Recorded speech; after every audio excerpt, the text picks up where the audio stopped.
probably the most difficult part of our teaching program in the Clendenin Method is the fact that we have to deal with habits. And a lot of my study or reading lately has been about how to do that, how to accomplish changing habits, because I, I've gone through a period where I had some really bad habits dealing with habits.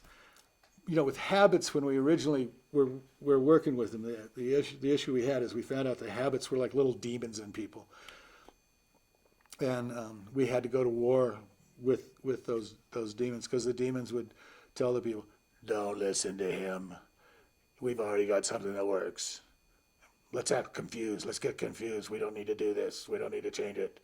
And I used to think of them as having a personality like that. So when I yell at the habit, and the people would take it personally, and I was going, no, I'm not talking to you. I'm just talking about I'm just trying to talk to your habit. So a lot of the new stuff is about not necessarily replacing or changing habit, but replacing it with a new habit. In other words, rather than work with the old and try to get rid of that, just forget about it and start working on a new. It's much more productive to work on new stuff. In that process, I also read some stuff by Clendenin Method.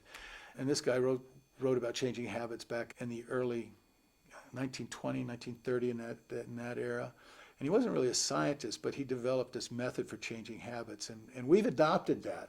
And that's where you take people out of the zone or out of the environment where the habit was created or where the habit exists.